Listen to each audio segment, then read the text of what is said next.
Olá pessoal, no vídeo de hoje nós vamos fazer uma análise da distribuição OpenMandriva, tá? É uma distribuição que eu sempre quis testar porque ela traz o nome pesado da história do Linux, que é o Mandriva, Mandrake, Conectiva e toda aquela junção que eu vou explicar um pouquinho mais pra frente quando a gente começar a nossa análise, tá? Antes de começar esse vídeo eu peço então que você deixe o seu like, deixe o seu comentário aqui se você gosta das análises de distribuições, comente também uma outra distribuição que eu posso estar analisando aqui no canal, participe também das nossas redes sociais que vão estar aqui embaixo, junto com os nossos cursos. Então vamos para a nossa análise agora. Bom pessoal, então vamos para a análise do OpenMandriva, tá? Para quem não sabe, o OpenMandriva ele é uma distribuição que continuou a história do Mandriva, tá? O Mandriva antigamente ele foi a junção do Mandrake, que se não me engano era desenvolvido na França, e também do Conectiva Linux, que era desenvolvido aqui no Brasil. Então eles juntaram, formaram o Mandriva, tá? O Mandriva ele tem um nome muito pesado na história Linux, até onde eu sei, né? Eu vejo muita gente dos mais antigos falando que utilizavam bastante. E eu pesquisei sobre essa distribuição e acabei encontrando o OpenMandriva, né? Eu nem sabia da existência da distribuição e resolvi testar ela para a gente ver como é que fica, tá? Então eu coloquei aqui uma máquina virtual bem simples e vamos dar uma pequena olhada aí nessa distribuição um pouquinho mais de perto, tá? Bom, uma das primeiras coisas que eu notei é que ela é bem personalizada, tá? Então você pode ver que o Grub ele é estilizado, tá? Deixa eu colocar em full screen aqui. Ele é estilizado, ele tem as instruções aqui embaixo para você editar o Grub, entrar no console e tal. Opções avançadas, né? Geralmente a gente tem aqui os sistemas de recovery, tá? E a gente tem o teste de memória, que já vem embutido no Grub. Não são todas as distribuições que tem. Eu achei bacana que o Mandriva já colocou. Após iniciar, ele entra numa tela de login, que eu achei bastante bonita, né? Até por ele utilizar a interface gráfica do KDE. Tá? Desde o Mandriva, ele utilizava o KDE e o OpenMandriva então manteve. Tá? Pode ver aqui embaixo que ele está utilizando o Plasma, tá bom? Então por isso que ele tem essa questão mais estilizada, se preocupa um pouco mais com a interface gráfica, né? Ó, você pode ver que ele é bem mais elegante do que o normal, tá? Isso pelo fato de utilizar o KDE, eu acredito, né? Que é uma interface gráfica bastante, ó. Legal esse toquezinho, hein? Toquezinho de ninar. Bom, o que a gente pode ver aqui de primeira vista, tá? Os ícones do KDE, tudo igual, tá? Eles colocaram a logo do OpenMandriva aqui embaixo, o que geralmente está se tornando um padrão, né? Assim como a distribuição do Zero também tem a logo aqui embaixo, o que eu acho que fica bem bacana, tá? Eu gosto desse menu que abre aqui, eu acho muito fácil de pesquisar as coisas aqui. Firefox, daí ele já mostra aqui para nós. Então eu acho bastante objetivo, principalmente também com essas aplicações as mais utilizadas. Então, pá, abre aqui e já abre o terminal. Então fica bem mais fácil de trabalhar. Esse aqui não é o padrão do Mandriva, tá? Eu coloquei um tema Dark nele. Se você entrar aqui nesse botãozinho de configurações do sistema, você tem aqui o tema do espaço de trabalho. Tá? Eu usei o Dark para ele ficar tudo preto. E o cores também eu coloquei no Breeze Dark, tá? Que daí ele dá esse toquezinho mais escuro que fica, no meu entendimento, fica mais bacana. Eu gosto de utilizar coisas mais escuras. Bom, do KDE não tem muito o que falar, tá? Se a gente ver aqui no gerenciamento de pacotes, aqui eu já falei do menu que eu achei legal. Mas ele vem com bastante pacote voltado para o usuário final. Então ele traz tudo. Tem gerenciador de e-mail, tem programa para torrent, tem o navegador, tem jogos, tem vários reprodutores de vídeo. Veio o KDE em Live já instalado. Se não me engano, vem o Krita instalado também. Ó, o Simple Screen Recorder, que não é um programa que precisaria vir instalado, por exemplo.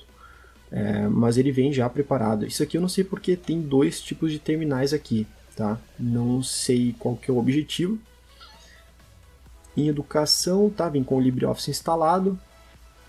Deixa eu procurar aqui. Krita, ó, vem o Krita instalado também.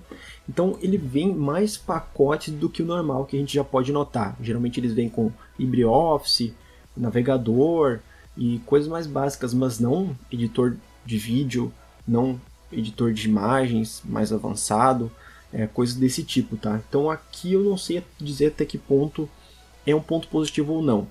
Para mim, num tipo de usuário médio avançado, não é positivo, né?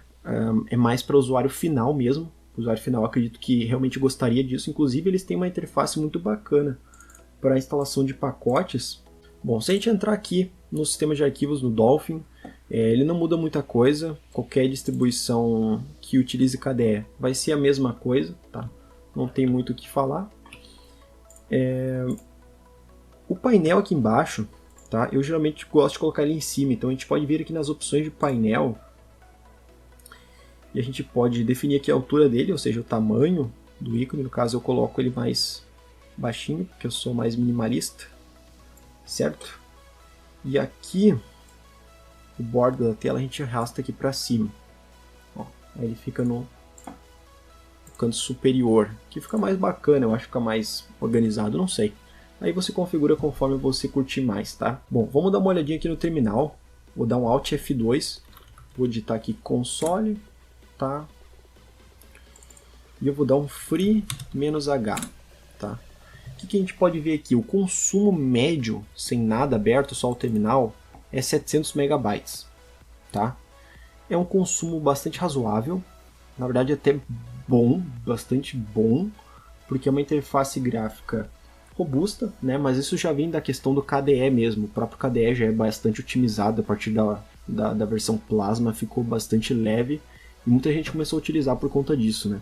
Então o consumo dele está bem bacana. Se a gente der um df-h, ó, aqui no barra ele está consumindo 7.8 GB, tá?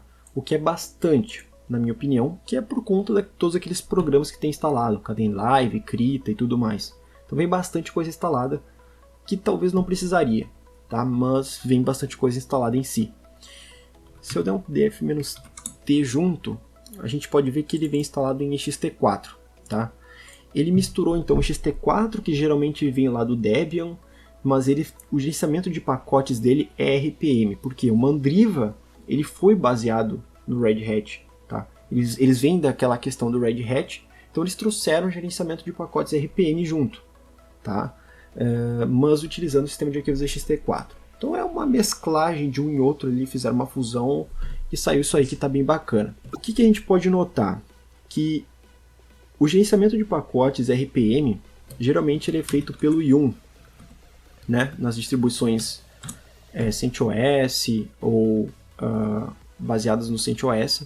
Então ele não tem instalado. E olha o que ele dá aqui para nós. You can install it by typing urpmi Yum. Então o gerenciador de pacotes, na verdade, ele é o urpmi no Mandriva, tá? Mas nós também podemos utilizar o RPM. Então, ó, vou listar os pacotes que eu tenho instalado. RPM-Q de query add all. Então listo tudo que tem instalado. Então, para gerenciamento de pacotes locais, os .rpm local, nós podemos utilizar o RPM em si. Se for para instalar remotamente, a gente utiliza o urpmi, ok? Se eu executar aqui então o urpmi-h, ele dá algumas opções, tá? Essa parte eu não achei tão organizada ou tão intuitiva quanto a do Solus, que é muito mais simples, né? Bastante intuitivo. Aqui ele dá muita informação que parece não estar tão organizada, né? A gente tem que procurar bastante, não está, sei lá, em ordem alfabética, ou não está separado, ou está separado, mas não tem a divisória aqui do que é cada um. Então eu achei um pouco complicado, tá? Se a gente entrar aqui no manual, o RPMI, ó, RPM Downloader, ou seja, para baixar pacotes RPM, Installer e Dependency Solver. Então, quando a gente vai instalar um pacote que a gente quer que instale as dependências já, nós podemos utilizar o RPMI também, tá? The purpose of RPMI is to install RPM packages including all their dependencies. Então, instalar o pacote com as suas dependências já, diferente do RPM. Então, aqui ele faz uma comparação, ó. You can compare RPM versus URPMI with Insmod versus ModProbe, tá? O ModProbe ele traz um módulo, um driver para memória com as suas dependências e o Insmod traz só um deles. Então aqui ele faz uma comparação bem bacana para quem quiser entender ou o dpkg e a ptget, né? Beleza. Se a gente vir aqui para baixo, ó, tem um manual bem completo, apesar de, bom, não sei se é organizado ou não, mas o "-h" não é tão organizado. E aqui no final a gente pode ver o autor, que é o Pascal Rigox, do Mandriva também, ó, do @Mandriva. Tá? Então, Os originais vêm já do Mandriva para o Open Mandriva, tá? Vamos trabalhar um pouco nesse URPMI também. Tem mais um carinha interessante que se você der um RPM tab, você pode ver um RPM Drake aqui, ó. Que é o front-end para o URPMI, tá? Então o RPM Drake é a parte gráfica que vai ter o URPMI por trás, tá? Que é aquela parte que a gente entrou ali para gerenciar os pacotes, ó, para instalar os programas. Então se você vir aqui e pesquisar, sei lá, vamos fazer um teste aqui, bom, vou vir aqui, vou pesquisar aqui pelo Bluefish, ó, Estúdio de Desenvolvimento Web, então nós podemos instalar ele por aqui, certo? Que é o RPM Drake. Vamos trabalhar um pouco no URPMI. Se eu der um URPMI tab, ele vai usar o Bash Completion, isso. Ele vai listar todos os pacotes que a gente pode instalar. Por exemplo, eu vou colocar aqui o B, tab, todos com B. Bluefish, que é um editor de texto PHP. Ó, ele vai baixar o Bluefish, que está aqui embaixo, e todas as suas dependências, que são esses pacotes aqui. Então, sim, quero instalar, ó, vai sincronizar com o repositório do Open Mandriva, começou a baixar e vai instalar posteriormente para nós. Enquanto ele faz esse processo, vamos dar uma navegada aqui, ó. Vamos encontrar um pacote .rpm para a gente testar se a gente consegue instalar. Um que eu gosto de testar sempre é o VS Code, tá? Vamos acessar aqui o site da Microsoft. Ele deve ter uma versão .rpm aqui, ó, Red Hat Fedora. Se eu entrar aqui em desenvolvimento web, é possível ver já o Bluefish instalado, tá? Então o RPMI está funcionando tranquilamente, tá? Eu vou acessar aqui os downloads. Você pode ver que eu já tenho aqui o .rpm, tá? Então o que eu posso fazer é ou usar o rpmi.i, que não vai instalar as dependências, ou posso usar o rpmi e apontar o code aqui, ó, code 1.29 aqui, traço 1.29.rpm. Então vamos ver se ele vai, ó,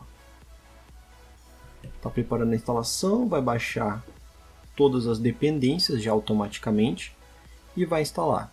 Então se eu entrar aqui em desenvolvimento agora, opa, deve estar em outro local. Vamos filtrar aqui.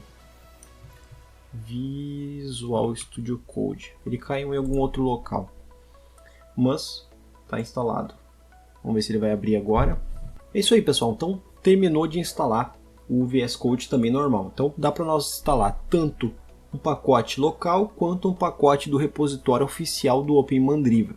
Bom, se você digitar o RPM e der um tab, você pode ver que tem algumas outras opções, como o RPME, o RPMF, o RPMI, o RPMQ. O Q é de query, ou seja, para você listar os pacotes. O I é para instalar e o E geralmente é para remover, que é de erase, apagar. Então se você der um RPME e der um tab, ele vai mostrar os pacotes que a gente tem instalado, tá? Então se eu der um CO, geralmente deve ter um code aqui, ó. O code é o Visual Studio Code, tá? Que se você entrar aqui, ele está em desenvolvimento, ambiente de desenvolvimento. Então se eu der um code, eu posso dar um menos, aqui ele vai dar algumas opções. O Auto Orphan significa que ele vai remover também as libraries que vão ficar dependentes. Então vamos ver se ele vai remover normal, removendo o code, ele tem que ter sumido daqui. Ó, alterou, beleza. Removemos o pacote. Se eu der um RPMQ -H, ele vai colocar as opções que a gente tem para listar. Ó, -A seleciona todos os itens da linha de comando. O RPMQ -A. Se você entrar aqui no man URPMQ, você pode ver que ela é uma Database Query Tool. que é basicamente para você fazer buscas em pacotes RPM, assim como o RPM-Q, né, que é a que a gente lista os pacotes.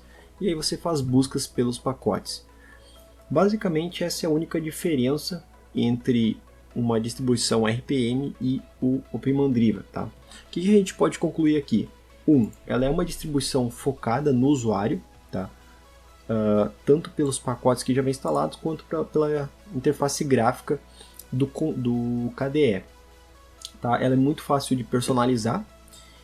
O gerenciamento de pacotes mistura o RPM e tem um pouco de personalização que já vem lá do Mandriva, que é o RPMI, e também o RPMQ e esses outros pacotes, e também o RPM Drake, que é o front-end para o RPMI. Tá? Outra coisa que é interessante notar é que ele utiliza por padrão o sistema de arquivos ext4, que é uma coisa que já vem lá do Debian.